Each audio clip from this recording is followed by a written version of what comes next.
पिछले एपिसोड में हमने देखा था कि जुआनकिन को यहाँ पर वो सेक्रेट वेपन मिला था और जब से वो उसको मिला था तब से उसकी जिंदगी मानो बिल्कुल बदल सी गई थी। एक कमजोर सा जुआनकिन अब यहाँ पर इतना स्ट्रांग हो चुका था कि लोग उसके नाम से ही डरने लगे थे और लोगों ने उसको टाइटल दे दिया था कि अब से जुआनकिन है डिवाइन एम्परर का रीइंकार्नेशन वर्जन। जो डिवाइन एम्परर करीब 10,000 साल पहले ही मर चुके थे, उनकी सोल हो सकता है कि जुआनकिन के अंदर आ चुकी है। इस वजह से सारे के सारे लोगों ने उसे रिस्पेक्ट देना शुरू कर दिया था और ये रिस्पेक्ट यहाँ पर जुआनकिन को बड़ी पसंद भी आ रही थी। जो भी मॉन्स्टर होते, जो भी दुश्मन वगैरह होते, वो उन सभी की धज्जियां उड़ाया जा रहा था। लेकिन यहाँ पर जिमादाओ नाम का एक बंदा होता है जो यहाँ पर मॉन्स्टर को कंट्रोल करता था। उसको जब यहाँ पर जुआनकिन के बारे में पता चलता है, वो जा चुका था उससे लड़ने के लिए ताकि जुआनकिन को उसकी औकात दिखा सके। जिसके बाद यहाँ से ये एपिसोड शुरू होता है। तो इस एपिसोड की शुरुआत में जिमादाओ जो था, उसके बंदे जुआनकिन के ऊपर अटैक करने के लिए पहुंच चुके थे। जुआनकिन को समझ नहीं आता कि अभी वो यहाँ पर कौन से अटैक का इस्तेमाल करे। तो वो यहाँ पर जो अभी उसने एक पावरफुल डिवाइन आई टेक्निक का इस्तेमाल किया था, वही वाली टेक्निक को दोबारा से एक्टिवेट कर लेता है। जैसे उसकी डिवाइन आई एक्टिवेट हुई थी, उसके अंदर से ऐसा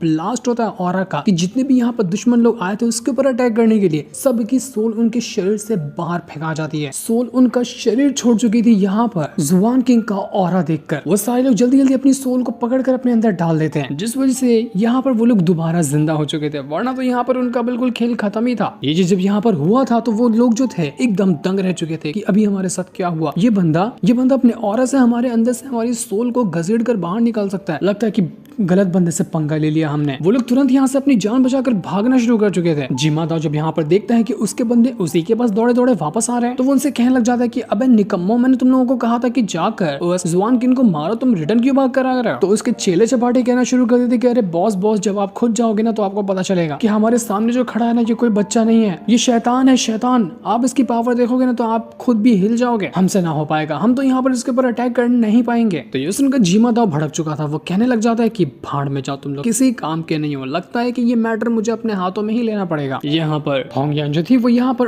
और भी ज्यादा इंप्रेस हो चुकी थी जुआनकिन से, जिस वजह से और भी कई सारे पॉइंट्स मिल जाते हैं जुआनकिन को और उनका इस्तेमाल वो आगे चलकर किसी और ट्रेजर को हासिल करने में कर सकता है। जुआनकिन तो बड़ा ही खुश हो चुका था कि अरे वाह, देखो तो यहाँ पर लोग मेरे डर से कितना कांप रहे हैं। लेकिन जिमादाओ जो था वो भड़क चुका था। वो तुरंत यहाँ पर होंगयान को ही पकड़ लेता है ताकि अब वो यहाँ पर उसके और जुआनकिन के बीच में ना आ सके। वो यहाँ पर होंगयान को मारने की कोशिश कर रहा था, जो देखकर जुआनकिन जो था वो भड़क जाता है। वो कहने लगता है कि आखिर तेरी हिम्मत कैसे हुई जो तूने होंगयान को पकड़ने की कोशिश करी, तू मरेगा, मैं तुझे नर्क के दर्शन करवाता हूँ। जैसे ही अपनी डिवाइन आई की पावर को एक्टिवेट करता है, उसकी पावर वापस से एक्टिवेट हो चुकी थी और बिल्कुल वैसा ही जिमादाओ के साथ भी हो जाता है जैसा बाकियों के साथ हुआ था। उसकी सोल उसके शरीर से बाहर फेंका जाती है, लेकिन वो तुरंत अपनी सोल को वापस अपने अंदर डाल लेता है। उसको भी सदमा लग चुका था, उसका सर चकरा रहा था कि अभी मेरे साथ क्या हुआ, मानो कि मेरी दुनिया हिल गई हो। कितना अजीब सा ये एक्सपीरियंस था। उसके पांव जमीन पे नहीं टिक रहे थे। जुआनकिन के अंदर से वो जो सेक्रेट वेपन था वो यहाँ पर कहने लग जाता है कि ये बचकाना जिमादाओ, इसको क्या लगता है कि हमारे सामने टिक पाएगा। 10,000 साल पहले तो मैंने इस तरह के लोगों को अपनी छोटी उंगली से उठा कर खत्म किया है। जब यहाँ पर जिमादाओ कमजोर हो गया था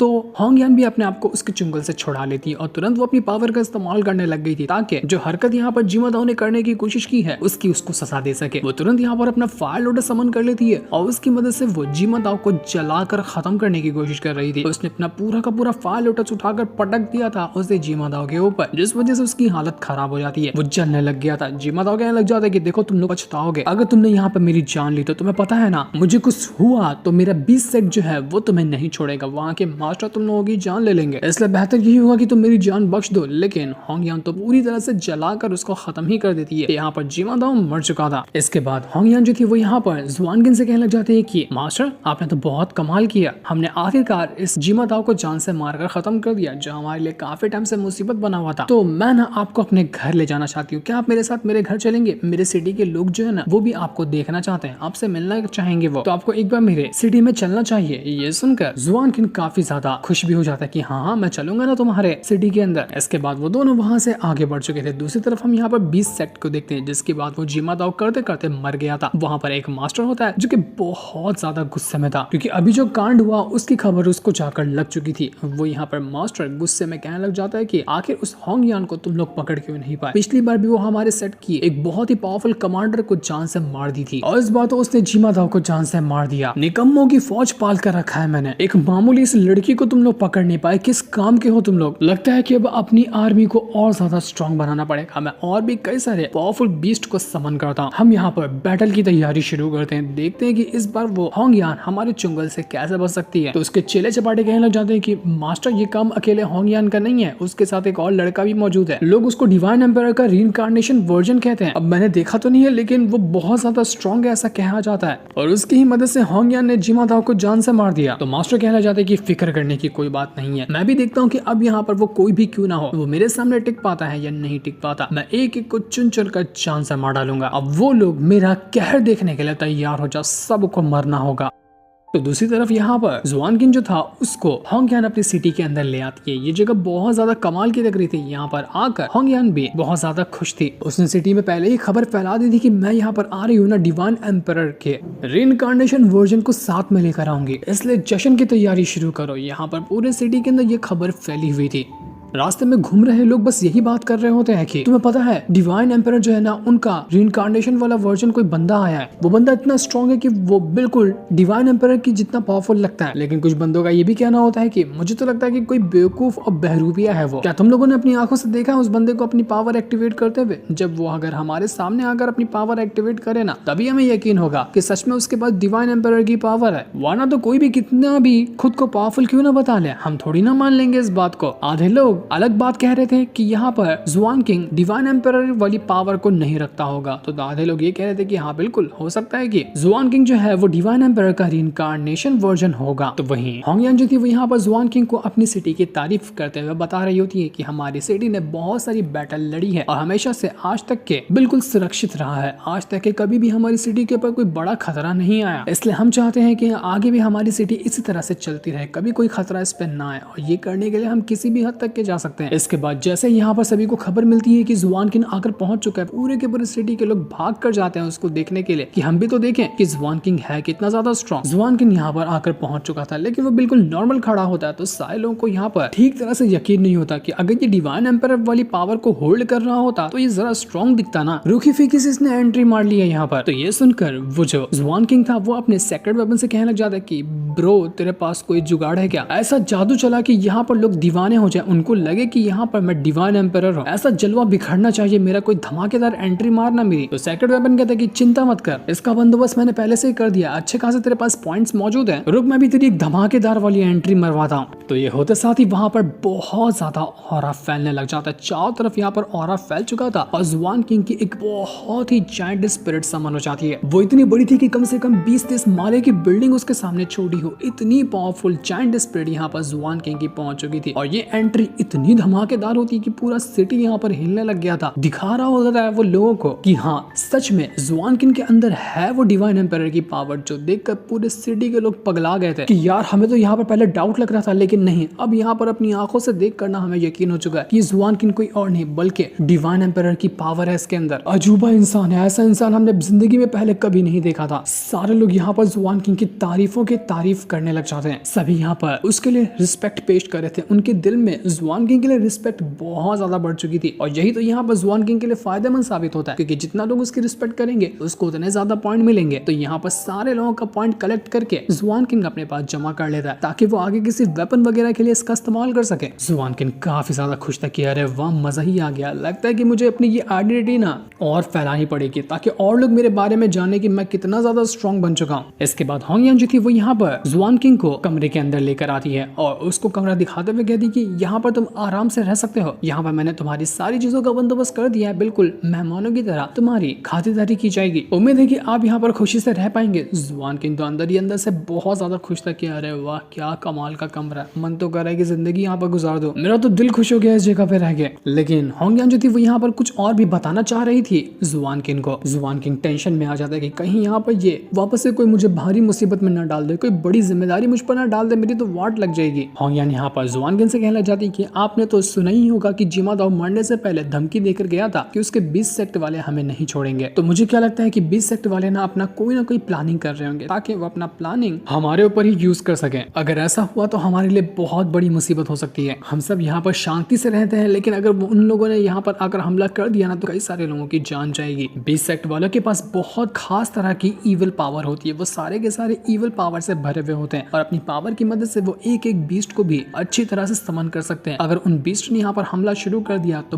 बहुत लोगों की जान जाएगी, जो मुझे लगता है कि आप भी ऐसा होते हुए देखना नहीं चाहेंगे। और यहाँ तक कि मैंने ये भी सुन के रखा है कि उनके पास एक बहुत ही खास तरीके का वेपन भी है जिसके बारे में दुनिया में कोई भी नहीं जानता सिवाय उनके मास्टर के। कोई नहीं जानता कि वो वेपन किस तरह का हो सकता है। जब वो अटैक करेगा तो कितनी बड़ी तबाही आएगी। इसलिए मैं क्या कह रही थी कि हमें ना उनके हमला करने से पहले ही उनके 20 सेक्ट में घुसकर उन्हें मार देना चाहिए, ताकि मुसीबत को अगर जड़ से खत्म कर दिया जाए ना तो आगे आने वाली जो परेशानी है वो पहले ही खत्म हो जाएगी। और मुझे उम्मीद है कि इस बार जब आप हमारे साथ रहेंगे ना तो हम मिलकर उस 20 सेक्ट वालों को, उसके मास्टर को आराम से जान से मार सकते हैं। मैं आपसे पूछना चाहती हूँ कि हमें कब निकलना चाहिए 20 सेक्ट के अंदर ताकि उनको जाकर खत्म किया जा सके। जब आप कहेंगे तब मैं यहाँ पर तैयार हो जाऊंगी वहां जाने के लिए। तो बताइए कि आपकी क्या प्लानिंग है।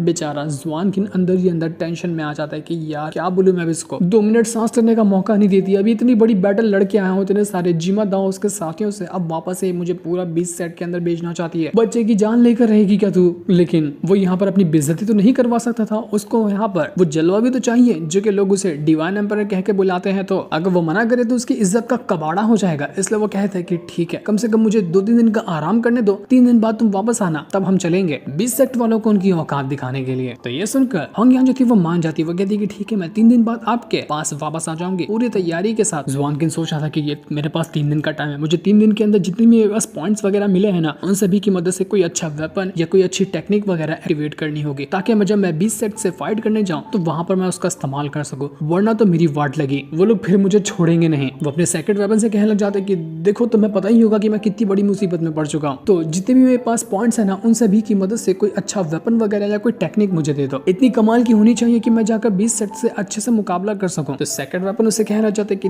देखो मेरे पास अभी तुम्हारे लिए 2 चीजें जो कि तुम्हारे पॉइंट्स को कलेक्ट करके मैंने बनाया है। सबसे पहला है एक प्रोटेक्शन शील्ड और दूसरा होगा एक बहुत ही खास तरीके का आर्टिफैक्ट जो कि तुम उसे वेपन भी कह सकते हो। पहले मैं तुम्हें शील्ड के बारे में बताता हूँ। ये शील्ड है तो वैसे बहुत ज्यादा स्ट्रॉन्ग, कोई भी खास तरीके का अटैक हो चाहे कितना भी स्ट्रॉन्ग क्यों ना हो उसका अटैक तुम यहाँ पर आसानी से रोक पाओगे और तुम्हें कुछ भी नहीं होगा। लेकिन मैं तुम्हें वार्निंग भी देना चाहता हूँ कि सिर्फ एक बार इस्तेमाल कर पाओगे इस चीज को। एक ही बार कोई खतरनाक अटैक आएगा तो तुम उसको रोक पाओगे, दोबारा ये शील्ड काम नहीं करेगा क्योंकि तुम्हारे पास जितने पॉइंट हैं उनसे इतना ही स्ट्रॉन्ग वेपन तुम्हें मिल सकता है। तो ये सुनकर ज़ुआनकिन कहने लग जाते कि चल ठीक है कोई बात नहीं, एक बार भी चाल काम कर जाए ना तो अच्छी बात है। मुझे आर्टिफैक्ट के बारे में बता कि आर्टिफैक्ट कितना कमाल का होगा। मुझे एक बहुत अच्छी वाली स्वॉर्ड वगैरह दे जो ऐसी हो जिसको चलाने में पूरी दुनिया हिल जाए, उस तरह का कमाल का आर्टिफैक्ट मिलना चाहिए मुझे ताकि मैं दुश्मनों की धज्जियां उड़ाकर रख दूं। तो अब जैसे ही ज़ुआनकिन यहाँ पर उस आर्टिफैक्ट को एक्टिवेट करता है वो देखकर हैरान रह जाता है कि अबे इसकी भैंस की टांग, मेरे हाथ में तो कोई आर्टिफैक्ट आया ही नहीं। अबे चूना लगा दिया कि तूने सेक्रेट वेपन मुझे, तूने बोला मुझे यहाँ आर्टिफैक्ट मिलेगा लेकिन मुझे तो कुछ भी नहीं मिला। तो सेकंड वेपन यहाँ पर एक गेम खेलते हुए कहता है कि तूने मेरे रूल्स को अच्छे से पढ़ा ही नहीं। देख आर्टिफैक्ट मिलने का मतलब ये नहीं है कि मैं तुझे आर्टिफैक्ट दूंगा। जब तुझे जरूरत पड़ेगी ना किसी आर्टिफैक्ट की तो तेरे 1000 माइल्स के अंदर अगर कोई पावरफुल आर्टिफैक्ट होता है ना वो खुद ब खुद तेरे पास आ जाएगा तेरी हेल्प करने के लिए। अभी जहाँ पर तू खड़ा है उसके 1000 माइल्स के अंदर कोई भी इतना कमाल का आर्टिफैक्ट नहीं है जो तेरे काम आए, इसलिए तेरे पास अभी कोई भी आर्टिफैक्ट नहीं आया। लेकिन जब जरूरत पड़ेगी तुझे तो उस टाइम तेरे लिए वो आर्टिफैक्ट आ जाएगा। ये सुनकर ज़ुआनकिन सोचने लग जाता है कि अबे यार जब मैं 20 सेक्ट में जाऊंगा और वहां पर उस टाइम भी 1000 माइल के अंदर कोई अच्छा आर्टिफैक्ट नहीं हुआ तो मेरे तो लग जाएंगे। अबे यार तू कैसे कैसे मुझे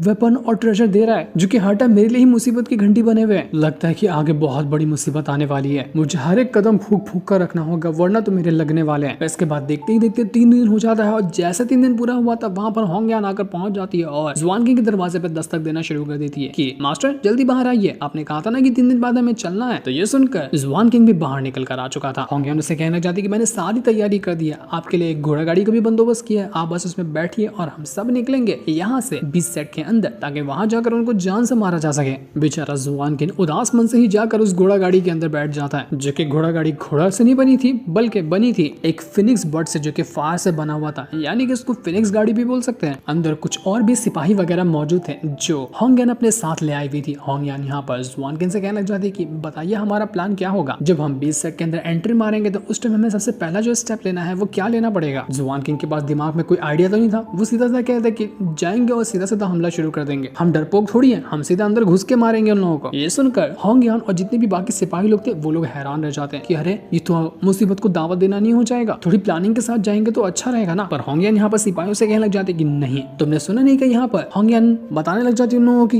जैसा यहाँ पर जुआनकिन ने कहा है ना हमें वैसा ही करना है। अभी हम लोग यहाँ पर कमजोर नहीं है, हमारे साथ हमारे कमांडर जो कि जुआनकिन है वो हमारे साथ है ना, जब वो हमारे साथ हो तो डरने की क्या बात है। हम सीधा एंट्री मारेंगे 20 सेट के अंदर और वहां पर जाकर जो भी हमारी नजरों के सामने आएगा एक एक को पकड़ कर काट डालेंगे, और जो भी हमारी जान लेने के लिए आएगा उसके लिए तो हमारे साथ जुआनकिन तो है ही, वो हमें बचा लेंगे। हम पहले 20 सेट से डरते थे क्योंकि हमारे पास उतनी पावर नहीं थी कि हम एक साथ जाएं और उस 20 सेट का मुकाबला कर पाए, लेकिन अब यहाँ पर हम बहुत ज्यादा स्ट्रॉन्ग है जुआनकिन की वजह से, तो हमें यहाँ पर डरने की जरूरत नहीं बल्कि लोगों को डराना है। ये सुनकर बाकी सिपाही लोग भी मोटिवेट हो जाते हैं, वो कहने लग जाते हैं कि बिल्कुल मास्टर जैसा आपने कहा हम वैसा ही करेंगे। बेचारा जुआनकिन मन में ही सोच रहा था कि यार मैंने कुछ गलत तो नहीं बोल दिया ना, जोश जोश में अंदर जाकर हम सब के लाले ना पड़ जाएं। ये तो वहां जाने के बाद ही पता चलेगा कि मैंने कौन सी मुसीबत अपने गले ओढ़ ली है।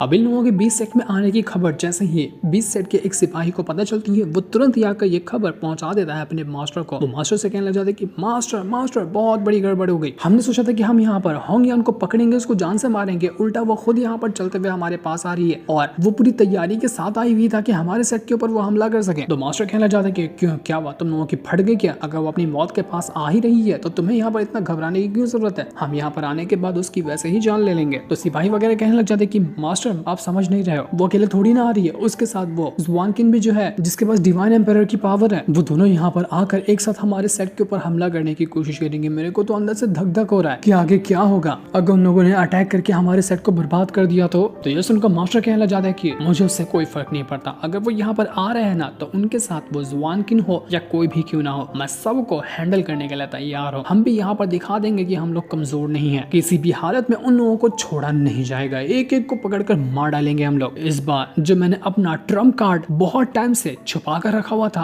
अब बारी आ चुकी है उसको दुनिया के सामने लाने की। मैं यहाँ पर अपने ट्रम्प कार्ड का इस्तेमाल करने वाला और देखता हूँ कि यहाँ पर होंगयान या उस बचकाने जुआनकिन के अंदर कितना जिगरा है कि वो मेरे ट्रम्प कार्ड के अटैक को रोक सकता है या नहीं रोक सकता। दोनों की फटेगी मेरी। जब ट्रम्प कार्ड की पावर वो लोग देखेंगे तो वो यहाँ पर अपने ट्रम्प कार्ड को एक्टिवेट करना शुरू कर चुका था, जो कि कुछ अजीब सा कोई वेपन या कोई मशीन जैसा लग रहा होता है जिसको वो चालू कर चुका था, ताकि उसकी मदद से वो यहाँ पर होंगयान और जुआनकिन को मार सके। लेकिन ये वेपन था क्या, किस तरह से इससे अटैक बन सकता है, ये तो अभी हमें यहाँ पर नहीं बताया जाता। ये सारी चीजें हमें पता चलेंगी नेक्स्ट एपिसोड के अंदर। क्या यहाँ पर जुआनकिन इस 20 सेट वालों के साथ मुकाबला कर पाता है या नहीं पाता है, वो हमें नेक्स्ट एपिसोड में पता चलेगा, जिस दिन को दिखाते साथ ही ये वाला एपिसोड यहीं पर एंड हो जाता है। Thanks for watching.